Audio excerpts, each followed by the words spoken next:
Bonjour à tous et bienvenue dans cette nouvelle vidéo d'analyse on-chain sur Cryptost où nous observerons le comportement psychologique de désinvestissement et d'investissement des participants sur la chaîne de Bitcoin grâce aux données publiques et ouvertes de sa blockchain.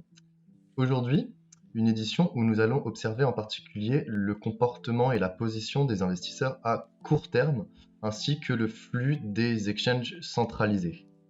Donc au menu, nous allons d'abord observer le flux des échanges à travers les réserves en BTC de ces fameux échanges et le flux net qui sort ou qui rentre de ces fameux échanges une nouvelle fois, pour ensuite nous intéresser à la position des détenteurs à court terme vis-à-vis de l'offre qu'ils détiennent, mais aussi du prix d'acquisition de ces pièces détenues, pour ensuite développer deux indicateurs qui sont très intéressants au niveau de la rentabilité des dépenses et aussi de la rentabilité des positions latentes qu'ils ont. Je finirai cette analyse avec un petit bonus par rapport à la réaction du BTC vis-à-vis des annonces des chiffres de l'inflation aux États-Unis. Mais je vous en parlerai tout à l'heure. Commençons tout de suite par observer que le prix du Bitcoin continue d'osciller aux alentours des 18 000 dollars, donc environ au niveau du prix de l'ATH de l'ancien cycle. Donc nous sommes toujours en train de tester le plancher actuel du marché baissier. C'est donc cette occurrence, je crois, le 1, 2, 3, 4, 5, 6e test actuellement. Et nous allons voir qu'il y a des choses assez intéressantes qui se passent derrière la simple ombre du prix et derrière la simple analyse graphique. Commençons tout de suite par observer la dynamique sur les exchanges. Alors, ce premier graphique se nomme Exchange Balance et représente les réserves en BTC des exchanges centralisés. Il faut savoir que Glassnode ne s'occupe pas des DEX, donc des exchanges décentralisés. Là, ce sont seulement les exchanges centralisés du style Kraken, Binance, FTX, je ne sais quel autre. Ce qu'il est intéressant d'observer ici, c'est que avant mars 2020, on a une phase de dépôt historique très très forte. Je vais dézoomer pour vous montrer un petit peu plus d'historique. Voilà. En fait, depuis les débuts de Bitcoin, au fur et à mesure de sa maturation et de son adoption, nous avons eu une très très forte hausse de l'offre disponible sur les échanges qui est passée de quelques milliers de Bitcoin à son plus haut quelque chose comme environ 3 millions de Bitcoin, quelque chose du style. Ce qui est intéressant d'observer en fait, c'est que cette dynamique est due premièrement aux mineurs qui ont déposé beaucoup de Bitcoin sur les échanges pour prendre profit au fur et à mesure. Et avec le temps et la tendance à l'autoconservation, on arrive à observer, après mars 2020, un changement total de paradigme suite au crash du Covid qui indique maintenant une chute structurelle des réserves des exchanges. Donc on avait d'abord une forte phase de dépôt, une forte phase de flux entrant vers les exchanges, un marché qui devenait liquide et qui s'ouvrait aux acheteurs de détail, puis ensuite aux institutionnels. Et post-mars 2020, on a une forte phase de retrait avec des flux sortant des échanges, une tendance à l'autoconservation, ce qui peut se traduire aussi par un désir de souveraineté, une méfiance vis-à-vis de la liquidité et aussi de la régulation sur les exchanges centralisés, et donc un marché qui devient de plus en plus illiquide. Cela est aussi visible à travers la deuxième mesure qui se nomme Exchange Net Flow Volume, ce qui veut dire flux net des échanges en français. Pour faire simple, cette métrique, elle prend les flux entrants et elle les soustrait par les flux sortants. Elle en fait du coup un flux net et à partir de ça, on est capable d'observer si sur une journée donnée ou une période donnée, il y a plus de Bitcoin qui rentrent ou qui sortent des exchanges, ce qui peut nous dire qu'il y a un potentiel, mais ce qui n'est pas réalisé, un potentiel désir de vente ou un potentiel désir d'achat, ou simplement, comme je vais le montrer avec un exemple, un petit cas particulier dans un instant, une psychologie de la part des investisseurs qui peut être très très variable selon en fait les fluctuations du prix. Donc ce qu'on peut voir encore ici une fois, c'est que pré-mars 2020, on a une dominance des dépôts avec des forts pics de flux entrants tout au fur et à mesure des marchés haussiers et surtout des marchés baissiers pour le coup, parce que là on a quand même de très très jolies phases de distribution. Et une fois que mars 2020 est passé, une fois que le crash Covid est passé, ici avec du coup un fort pic, puis ensuite un fort retrait ici, c'est très intéressant, et ben on a une dominance des retraits avec d'importants pics de flux sortants. Et actuellement, nous nous situons aux alentours d'environ 7000 BTC. Excusez-moi, je vais zoomer un peu plus comme ceci, ce sera mieux visible. Voici, environ 7000 BTC qui sortent des exchanges sur les 7 derniers jours, ce qui est assez intéressant. Donc pour l'instant, on a des participants qui retirent leur BTC des exchanges, ce qui peut se traduire par un potentiel désir d'achat. Encore une fois, il faut nuancer le propos dans le sens où c'est pas parce que des BTC sortent des exchanges que les personnes achètent. C'est peut-être des BTC qui étaient déjà présents sur des exchanges, qui ont été déjà achetés auparavant, et qui sont simplement retirés par leurs propriétaires. Cette métrique ne nous indique pas fondamentalement s'il y a des phases d'achat ou des phases de vente claires. On peut le supposer, comme je vais vous le prouver dans un instant, mais ce n'est pas la métrique qui permet de le savoir. Ce qui est important ici à savoir, c'est le désir de souveraineté, la liquidité sur les échanges sur les échanges centralisés et cette dynamique à travers le temps. Maintenant, on peut voir quelque chose d'assez récent, une forte divergence de comportement, si je puis dire, entre mai 2022 et juin 2022. Observez bien ce qui va se passer.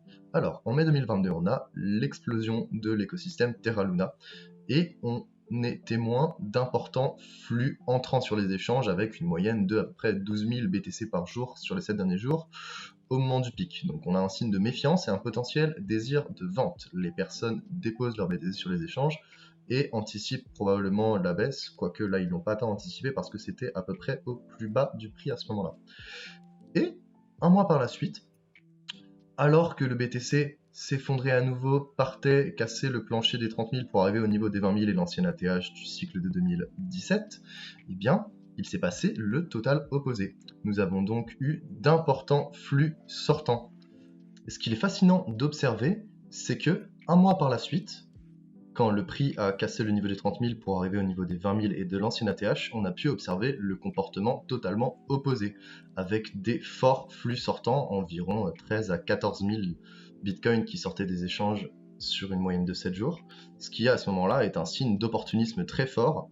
Beaucoup de personnes à ce moment-là, et on peut le voir sur le graphique au-dessus, ont retiré des bitcoins des échanges. Voilà, ça se voit juste ici, je vais zoomer un petit peu. Voilà, boum.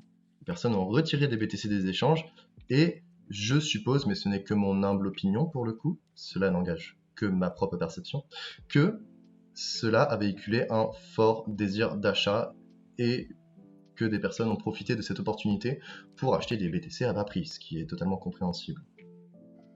Maintenant, ce qui va nous intéresser, c'est le comportement des détenteurs à court terme du Bitcoin par rapport à la phase de marché actuelle. Je vais faire un rapide point sur ce que sont les détenteurs à court terme. Ce sont des entités qui détiennent leur Bitcoin sur une période de moins de 155 jours. Pourquoi moins de 155 jours? Je vous l'expliquerai en fin de vidéo et je vous mettrai un lien pour un article qui pourra vous intéresser si jamais vous voulez aller plus loin. Et ces personnes, ces entités, ces détenteurs à court terme, sont des participants qui ont tendance à avoir une forte sensibilité aux fluctuations du prix et qui n'ont pas un horizon d'investissement à long terme. Ce sont donc des participants qui sont là pour le court terme, qui font peu de profits comparément à des investisseurs à long terme qui sont là sur plusieurs cycles et qui sont les plus fragiles. Si les investisseurs à long terme sont considérés comme des antifragiles, nous pouvons les considérer sans méchanceté, comme des personnes qui sont un peu plus fragiles ou des mains qui sont un peu plus fébriles d'une certaine manière. Alors, ce qui se passe, c'est que le comportement typique de ces investisseurs, c'est l'accumulation pendant les marchés haussiers, donc pendant la force de la hausse, avec beaucoup de nouveaux entrants qui arrivent peut-être même pour la première fois sur le marché. Et ensuite, une fois qu'on arrive sur le top de marché, eh bien, on a une transition vers une phase de distribution durant le bear, avec, comme vous le voyez ici en rouge, la portion du coup de ces bitcoins qui est en perte. Donc, on voit qu'au fur et à mesure du bear, alors que l'offre des investisseurs à court terme, que je vais maintenant appeler STH plus rapidement, donc l'offre des STH devient de plus en plus à perte, et bien ils sont distribués au fur et à mesure. Actuellement, on a une tendance assez intéressante, je vais vous le montrer juste ici, c'est qu'on commence à noter depuis à peu près le 8 octobre, le 8-10 octobre, du coup depuis à peu près 5 jours, quelque chose du style, une légère hausse de l'offre des STH qui s'avoisine aux alentours à peu près des 3 millions de BTC actuellement. Donc ce que ça veut nous dire en fait, c'est que les BTC les plus jeunes, qui sont détenus de manière souveraine en dehors des échanges, eh bien ils sont en hausse actuellement et que donc il y a une forme d'accumulation à court terme de la part de ces participants. Ce qui peut être un signal relativement constructif d'intérêt et de confiance. Je vais m'utiliser, je propose dans un instant avec la section bonus, comme nous allons le voir par rapport à l'impression des chiffres de l'inflation aux États-Unis. Mais il reste que cette légère hausse est notable, qu'elle fait d'ailleurs écho à ce que l'on a pu voir ici quand le prix testait les 20 000 et qu'on avait déjà ici un signal d'accumulation à court terme. On a eu une seconde fois ici. Ensuite, ceci était plutôt une phase de distribution, mais aussi de maturation des pièces des investisseurs à court terme qui dépassaient le seuil des 155 jours pour devenir des pièces plus matures et être considérées comme des pièces détenues par les investisseurs à long terme, donc les LTH. Et maintenant, on voit donc une légère hausse qui est un signal à court terme, certes, mais qui peut nous indiquer une potentielle accumulation pour le moment. Ce qu'il est intéressant d'observer ensuite, c'est le prix d'acquisition de ces bitcoins à court terme. Ici, je vous ai mis 3 courbes. Mais avant même de vous parler des courbes, excusez-moi, je vais vous développer rapidement, encore une fois, ce qu'est le prix réalisé. Le prix réalisé fait référence à l'architecture de Bitcoin sous forme d'UTXO. À chaque fois qu'une UTXO est détruite et qu'une nouvelle est créée, on peut mesurer le prix auquel cette UTXO a été créée, ce qui devient une certaine forme de coût d'acquisition de cette UTXO. Et donc, on est capable d'avoir le coût d'acquisition de toutes les UTXO, de toutes les pièces de Bitcoin sur le réseau. À partir de ce moment-là, on peut faire plusieurs types de mesures. Ici, avec la courbe en bleu, nous avons donc les UTXO qui sont âgés de plus de 155 jours, qui sont détenus par les LTH, les investisseurs à long terme. Leur coût de base est actuellement situé au niveau des 23 000 $. Ensuite, en rose, nous avons les investisseurs à court terme, dont le coût de base est actuellement d'environ 22 000 $. Et en orange, nous avons le prix moyen d'acquisition de toutes les UTXO sur le réseau, qui est situé aux alentours des 21 000 $, 21 100 $. Ce qu'il est intéressant de noter cette fois-ci ici, c'est que le coût de base des STH, des investisseurs à court terme, se rapproche au fur et à mesure de ce bear market du prix spot du BTC. Je vais zoomer pour vous montrer un petit peu mieux. Voici. Alors, on a vraiment un prix qui est en train de descendre au fur et à mesure, ce qui indique deux choses. Premièrement, il y a certains STH qui, au fur et à mesure de la baisse, vont céder à la pression de vente et vendre leur Bitcoin à d'autres, qui du coup nous amène à la deuxième phase. Ces nouveaux entrants qui sont capables d'acheter ces Bitcoins et d'avoir une résilience sur le long terme, ils vont acheter ces BTC au fur et à mesure, ce qui va faire chuter leur coût de base jusqu'à arriver au point actuel où on est capable de voir qu'il y a une forte accumulation proche du plancher de marché actuel parce que en fait, les investisseurs à court terme se battent d'une certaine manière pour avoir le prix d'entrée le plus faible possible, ce qui fait diminuer le coût de base, le prix réalisé, le coût d'acquisition des UTXO de la cohorte dans sa globalité. On peut aussi noter, et je l'avais développé dans une analyse précédente, que le coût de base des STH est aujourd'hui inférieur au coût de base des LTH. Donc la rentabilité à court terme du marché est devenue supérieure à la rentabilité à long terme du marché, à peu près en mi-septembre, vers la 3e semaine du mois de septembre. Ce qui est assez intéressant parce que c'est ce qui nous montre qu'encore une fois, on a une accumulation à court terme au sein d'un marché haussier proche, au sein d'un marché baissier, excusez-moi, proche du plancher actuel qui est en train d'être testé certainement. Et cela veut nous dire que les investisseurs qui viennent d'arriver ou qui continuent d'accumuler actuellement à ces niveaux de prix, ils ont une rentabilité, ils ont un coût de base qui est plus haut que des investisseurs à long terme qui sont là depuis plusieurs cycles et qui accumulent depuis un long moment. Donc c'est un signal relativement constructif que nous sommes en train d'entamer la phase finale du marché baissier actuel et que du coup la transition entre cette phase finale et les prémices du marché haussier à venir peuvent prendre environ une centaine, 300, des fois peut-être même 400 jours. Donc c'est un processus qui se fait de manière très longue. Pour l'instant, on a peut-être environ... on a quoi? On a une vingtaine de jours qui s'est écoulé environ, ce qui est encore très très jeune. Du coup, c'est une dynamique qui est très intéressante à observer, mais qui est encore extrêmement récente et qui va se délayer sur certainement plusieurs mois. Donc c'est très constructif de savoir qu'on est en train de toucher à la fin du cycle baissier, mais ça ne veut pas dire que d'ici demain, le prix va monter en flèche. Encore une fois, il se peut très très bien en fait que d'ici les prochains jours, on ait un prix qui casse le niveau des 18 000 $, qui aille chercher peut-être les 16 ou les 14 000. Je ne sais pas et je ne suis pas un analyste on-chain qui va vous offrir une boule de cristal, je ne fais que vous décrire ce que je vois en observant les données de la blockchain, encore une fois. Prochain indicateur, le ratio FVRV. Ici, filtré pour les détenteurs à court terme. Certains ont déjà pu voir cet indicateur parce qu'il circule beaucoup à travers la communauté on-chain sur Twitter.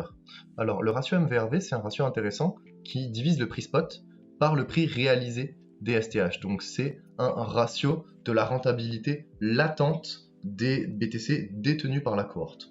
Un STH MVRV, donc ce ratio de rentabilité qui est supérieur à 1 indique que la cohorte est en profit. C'est typique pendant les marchés haussiers et les hausses comme ce qu'on a pu voir ici durant la fin de l'année 2021. Ensuite, un STH MVRV inférieur à 1 nous indique du coup que la cohorte des STH, donc la cohorte à court terme, est en perte, ce qui est aussi un excellent signal ici pour entrer ou quitter des positions, dépendamment de si vous voulez être long ou short, cela ne me regarde pas.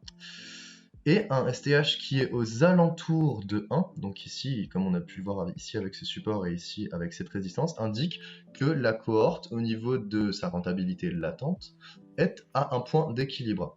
Actuellement, l'indicateur est toujours en territoire négatif, mais il forme une divergence haussière par rapport au prix qui lui stagne en ce moment, ce qui est un indicateur relativement constructif qui nous montre en fait qu'on a une amélioration de la rentabilité la rentabilité latente et des BTC détenus par les détenteurs à court terme.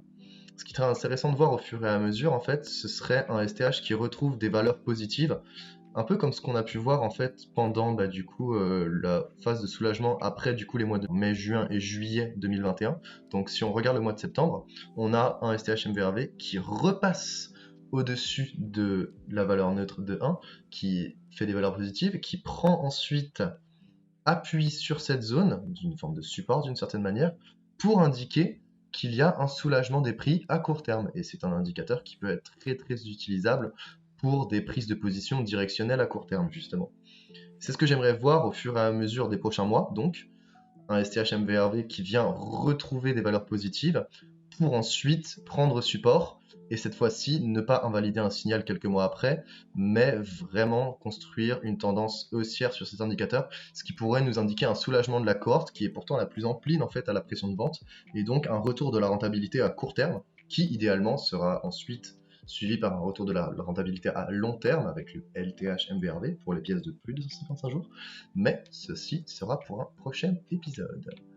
Ensuite, dernier indicateur de cette structure, nous allons observer le STH-SOPR qui est l'indicateur suivant. C'est un ratio de rentabilité des dépenses des détenteurs à court terme. Cette fois-ci, ce qu'on fait, c'est qu'on prend le prix réalisé des STH, donc le prix d'acquisition de cette cohorte, et on le divise par le prix de vente de ces pièces STH, ce qui nous permet du coup de pouvoir faire un ratio entre le prix d'achat et le prix de vente. Donc un STH SOPR qui est supérieur à 1 indique que la cohorte vend majoritairement à profit. S'il est négatif, c'est que la cohorte vend majoritairement à perte. Et s'il est aux alentours de la valeur de 1 de la zone neutre, c'est que la cohorte vend à peu près à l'équilibre. Encore une fois, cet indicateur est riche de sens et plusieurs fois, il a pu indiquer justement par ses rebonds, ses supports ou même ses résistances aux alentours de la valeur 1, des points d'inflexion des marchés haussiers et baissiers. Donc par exemple, ici, on a pu voir que les STH à ce moment-ci, alors que le prix avait chuté, ils ont racheté proche de leur coût de base pour ensuite relancer la hausse, même s'il y avait une divergence au niveau de leur rentabilité qui nous indiquait qu'on était quasiment déjà en marché baissier. Et alors, dans le sens opposé, on peut voir ici qu'on a eu un sursaut de rentabilité où les STH ont sorti la tête de l'eau à peu près en début mars, fin avril, et qu'en fait, à ce moment-là, ils en ont profité pour vendre soit proche de leur seuil de rentabilité, soit avec un léger profit, parce que là, on est aux alentours d'une valeur de 1,01, du coup, ça nous indique à peu près qu'ils ont fait 0,1-0,2% de profit sur la cohorte en global, donc ce qui est pas foufou.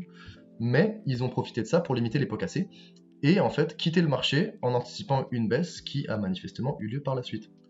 Encore une fois, sur cet indicateur, on peut observer une amélioration de la rentabilité des dépenses qui est indiquée du coup par cette autre divergence haussière face au prix stagnant.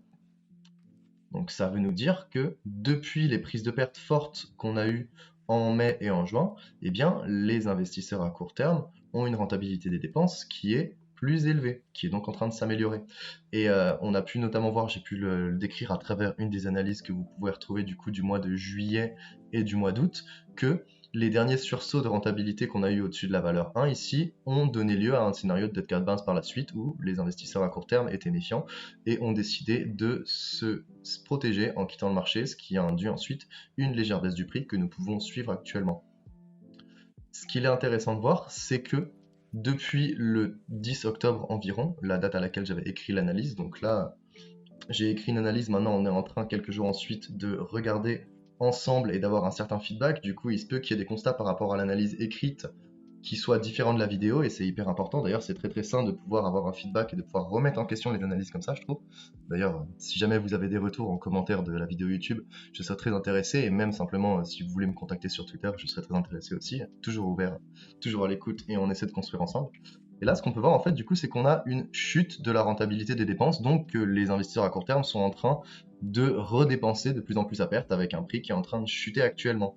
Ce qui est donc un constat un peu moins constructif que ce qu'on a pu voir dans l'analyse écrite et qui pourrait nous montrer qu'en fait, là, il y a une forme de méfiance et qu'ils préfèrent réaliser des pertes et quitter le marché actuellement. On le saura dans les prochains jours. Pour l'instant, il est encore tôt pour le savoir parce que le mouvement du prix lié à l'annonce des chiffres de l'inflation est sorti il y a à peine quelques heures et va influencer du coup le marché pour les jours et les semaines à venir.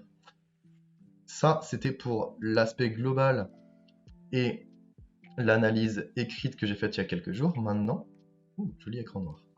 Maintenant, nous allons observer rapidement en petit bonus, ça me fait plaisir de voir ça avec vous et d'avoir vos retours par la suite, la réaction du BTC aux annonces des chiffres de l'inflation aux États-Unis qui vient d'avoir lieu.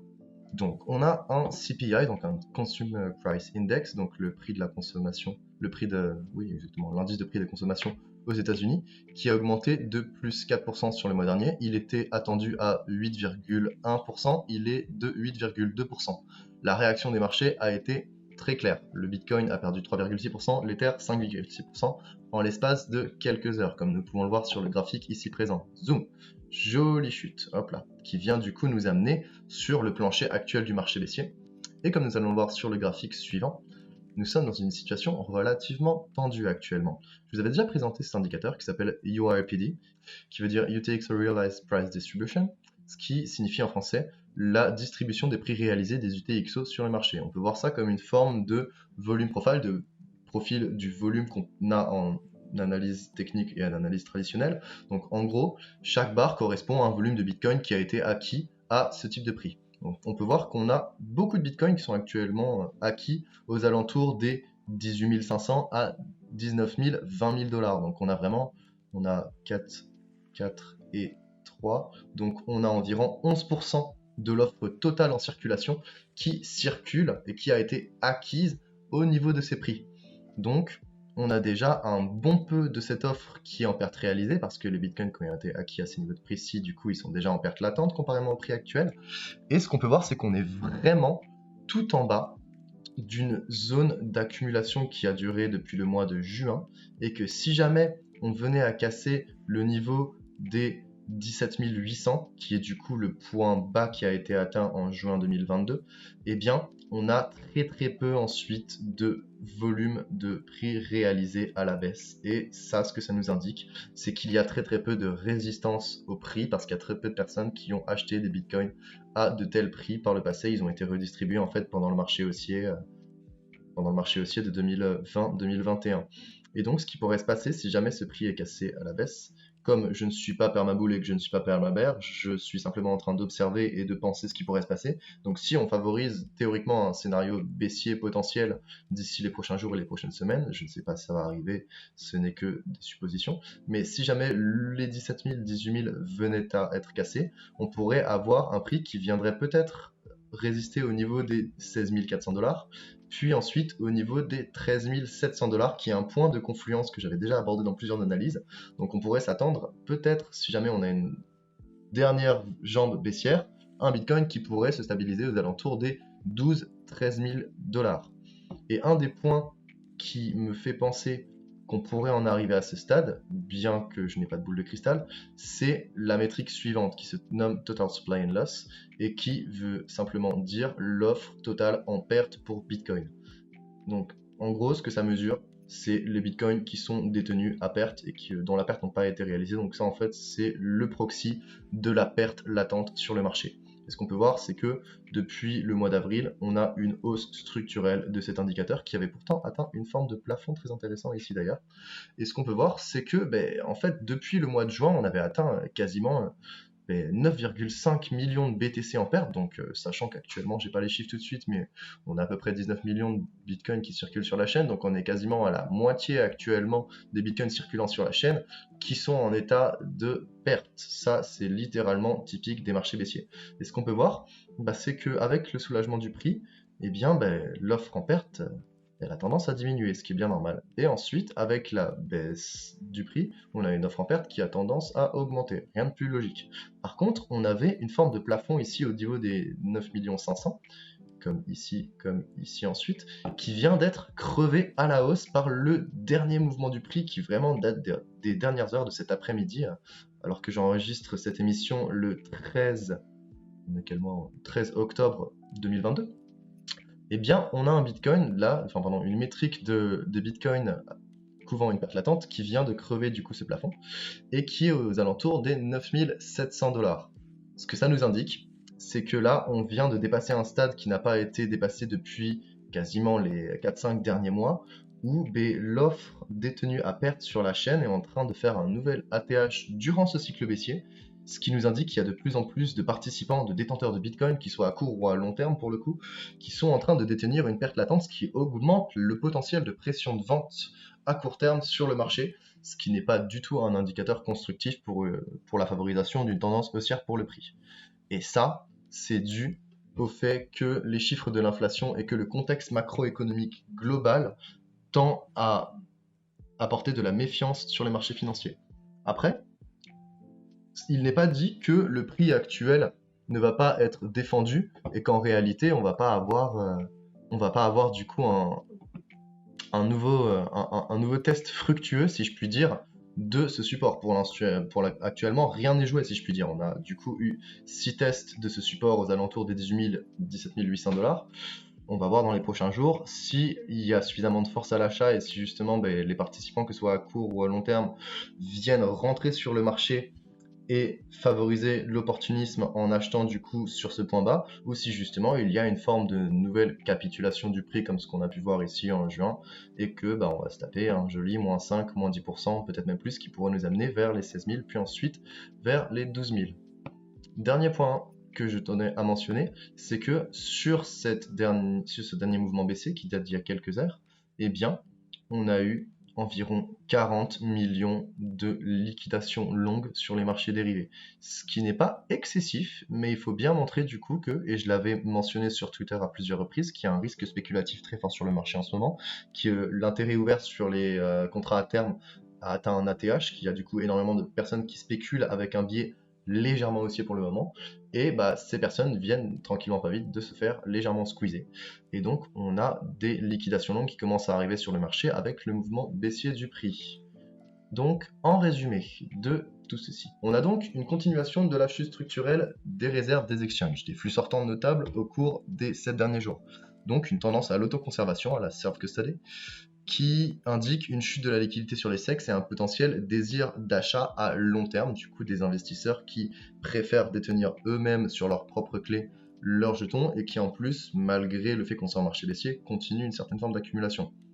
Ensuite, on a une hausse de l'offre des investisseurs à court terme ainsi qu'une chute de leur coût de base avec une divergence haussière sur le STH-MVRV, donc les positions latentes, et sur ensuite le STH-SOPR, donc sur la réalisation de ces positions latentes, le ratio de rentabilité.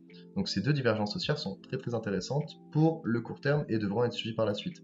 Ce que ça nous indique, c'est qu'il y a une accumulation à court terme et une chute du prix d'acquisition des pièces âgées de moins de 155 jours, donc amélioration de la rentabilité réalisée et l'attente de la cohorte. Ce sont des signaux constructifs à court terme, mais qui restent sujets aux fluctuations macroéconomiques globales, parce que nous sommes sur un marché d'actifs qui est encore relativement risqué sur les crypto-monnaies, et dans un contexte inédit.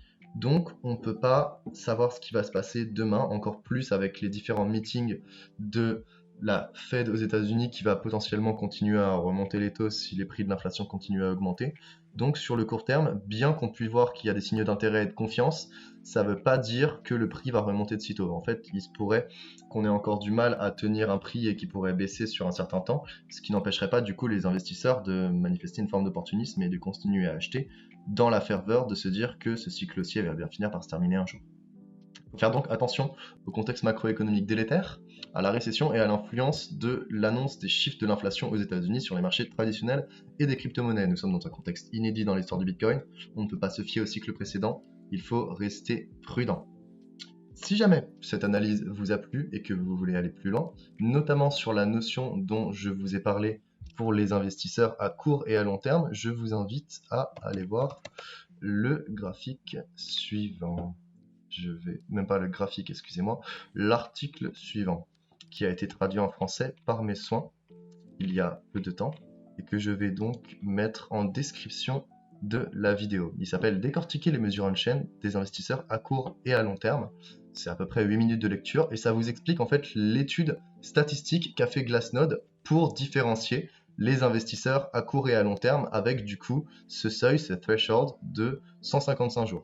Donc ça a étudié les probabilités d'une UTXO à être dépensée sur un temps donné et c'est assez riche de sens, donc je vous mettrai le lien en description si jamais ça vous intéresse. Ensuite, si ça vous a plu, vous pouvez toujours aller lire l'analyse écrite qui est toujours valable et qui mérite toujours d'être lue, elle est à peu près à 8 minutes de lecture environ. Et si vous voulez avoir plus d'informations, même être formé et aller vraiment plus loin au niveau des indicateurs on-chain, je vous invite à visiter notre groupe privé sur Cryptos qui s'appelle Le Grippin, sur lequel je ne suis pas le seul analyste. On a Vincent Gann qui est là, on a aussi Will chez Cryptos et Koban qui sont du coup sur des côtés techniques, Fonda, même DeFi. Et donc tout cet écosystème est là pour vous accompagner au quotidien et vous aider à progresser dans l'univers des crypto-monnaies. Enfin, si jamais encore une fois cette vidéo vous a plu et que vous voulez suivre les prochaines et ne pas les louper, je vous invite à vous abonner à la chaîne de Cryptost, à activer la petite cloche et à aller chercher dans la playlist créée pour l'analyse on-chain ci-bas. Merci de votre écoute, j'espère que cette vidéo vous aura plu, qu'elle aura pu vous donner une information riche de sens et je vous souhaite une très bonne fin de journée. À la prochaine.